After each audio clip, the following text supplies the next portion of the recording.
Welcome to the President's Diary, where we take a look at His Excellency Dr. Mohamed Irfan Ali's week of activities. His Excellency has reassured workers of the Guyana Sugar Corporation that the government will ensure they stay employed. On April 16, the President was able to organize temporary employment for out-of-work cane harvesters of the Iflot estate. The estate's grinding operations have been affected for a number of weeks, resulting in the setback. During a meeting held with hundreds of workers at the Iflot Community Center on the west coast of Demerara, the President announced that the estate would find alternative work for 6 days per week on a short-term basis for the sugar workers. His Excellency and First Lady Mrs. Arya Ali attended the 2022 Rupununi Rodeo in Lethem on Saturday last. The President delivered the feature address at the opening ceremony, where he said the event is one of Guyana's greatest and has the potential to be a marquee event in the Caribbean. The President also underscored the importance of investing in product development. He explained that the government will be making significant investments in infrastructure works in the region and will connect it to other parts of the country. We have already awarded a contract to rebuild all the bridges into international concrete standard from Linden all the way into Lethem. Furthermore, we have already commenced the signing of the project to pave the highway from Linden to Mabura Hill, and we're exploring different formula in having the bridge completed and then the road paved all the way here to Lethem. Meanwhile, His Excellency handed over more than 24 vehicles to over 20 communities in the Rupununi as part of his government's aggressive push to enhance the lives of people living in the hinterland. Among the vehicles distributed for community development were tractors with trailers, canters, buses, and ATVs. A pickup and a backhoe were also handed over. President Ali has assured residents of Region 9, Upper Takatu, Upper Essequibo, that his government would ensure that they receive the same benefits as citizens who live on the coastline. The head of state was speaking during a community meeting with residents of Upakari and surrounding satellite villages. The President said funds are currently being spent on developing the infrastructure in the region. This year, we'll spend $3.7 billion on roads and hinterland roads and bridges, opening up new communities, new farmlands, making it easier for you. From Kurubakari to Lethem, we're going to build 32 new bridges to ensure that our children have equal access to education. In this region, we have spent more than $50 million on textbooks, benefiting more than 7,400 children. 65 schools. Yes, we have been able to give the children during COVID not only teaching lessons but textbooks. President Ali said the government has spent a historic amount of money in the region, including $197 million in COVID-19 cash grants, which benefited more than 7,800 households. $604 million with the increase in old age pension for the 1,800 recipients, and $235 million in public assistance for 1,400 residents. The head of state also listened to the concerns of the residents and provided on-the-spot solutions. Meanwhile, 3 tractors were handed over to the villages of Kaikumbe, Fly Hill, and Katata. A repaired village bus was also returned to Fly Hill. The President was accompanied by ministers of government, several officials, and the acting top cop. President Ali and First Lady Mrs. Arya Ali joined several cabinet ministers and regional and government officials at the opening of the Visit Rupununi Guyana Tourism Information Center in Lethem Saturday last.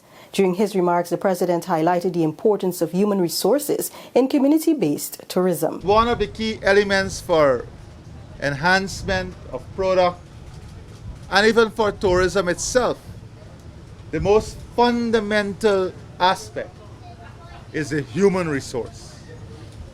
For tourism to work, the people must understand what tourism means.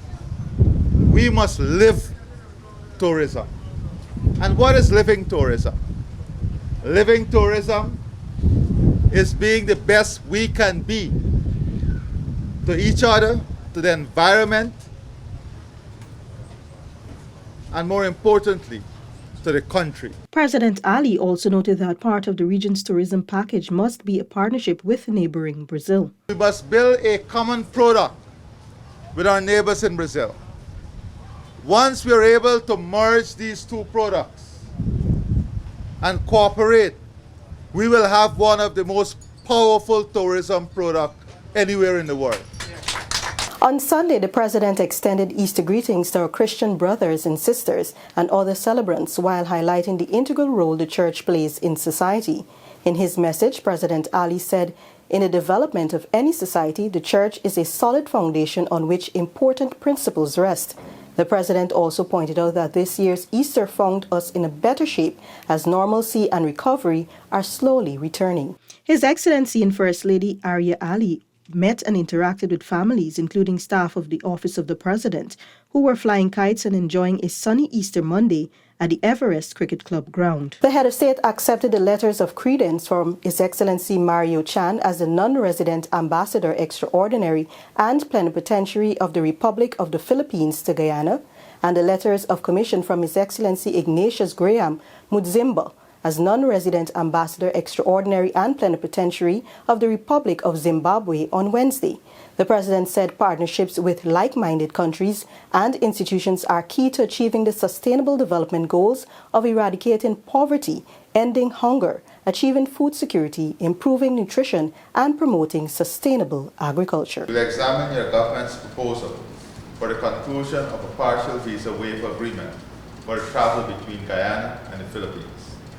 Excellency, Guyana is on the cusp of economic transformation, with opportunities for growth and development of all Guyanese. My government is working towards expanding and diversifying all sectors of the economy.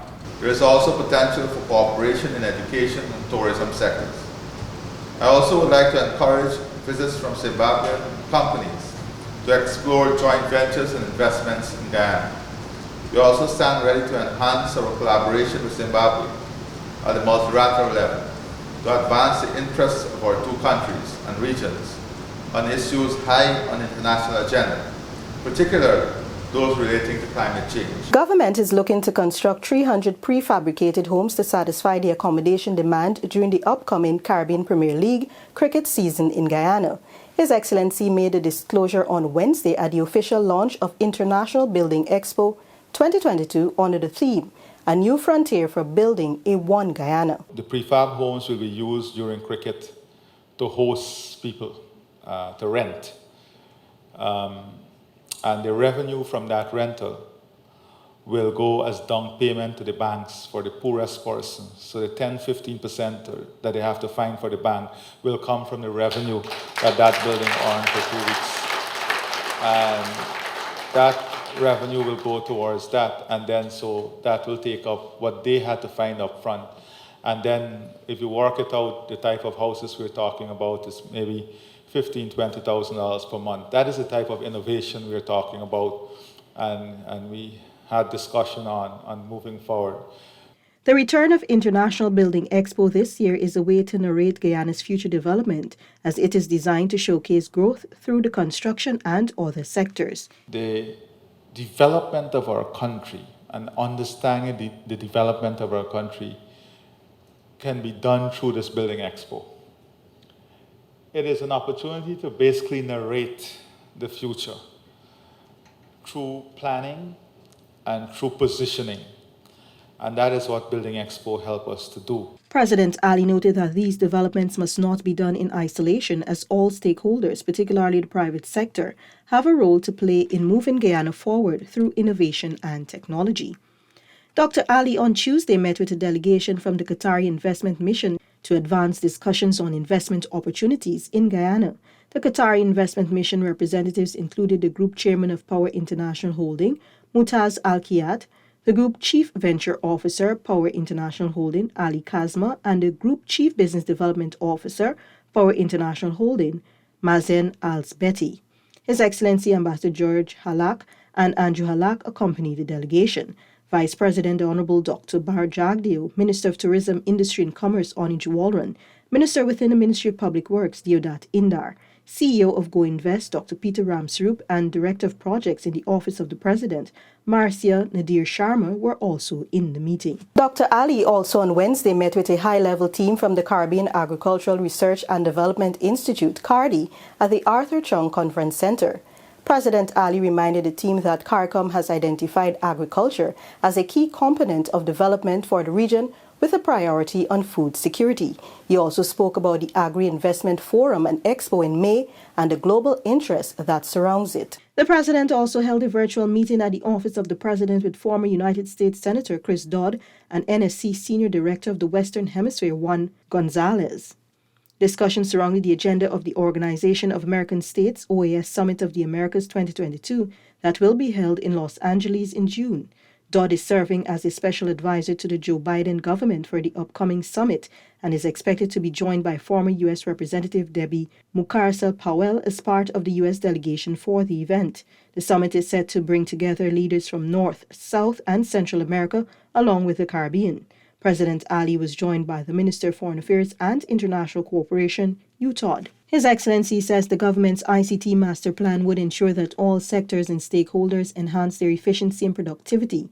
This drive, he pointed out, would ensure that the country moves forward in a cohesive and productive manner. President Ali gave this reassurance while delivering the feature address at the first meeting of Guyana's ICT Master Plan 2030 Discovery Kickoff on Wednesday at the Arthur Chung Conference Center. For us, it is not only about a software or having access to ICT potential. It is far larger than that. So the platform that we are going to build and the master plan outlines the government vision. The consultation is to ensure that every single sector, every single stakeholder is integrated in that vision. The head of state said one of the paramount aspects of the ICT strategy and master plan will be its integration into the school system. This, he noted, will allow primary school students to start basic training in coding, and as they progress to secondary school, they will be exposed to training in software development. Also on Wednesday, in accordance with the NRF Act and in the exercise of his deliberate judgment, His Excellency appointed Major General retired Joseph Singh, UK Member of Parliament David Lammy and Carolyn Rodrigues, along with Dunstan Barrow and Ramesh Duku, as the Board of Directors of the Natural Resource Fund of Guyana. Additionally, Major General retired Singh has been appointed as the chairman of the Board of Directors by the President. The directors are expected to take their oaths of office shortly. This has been the President's Diary, where we took a look at His Excellency Dr. Mohammed Irfan Ali's week of activities. Thank you for watching. Do join us again next week.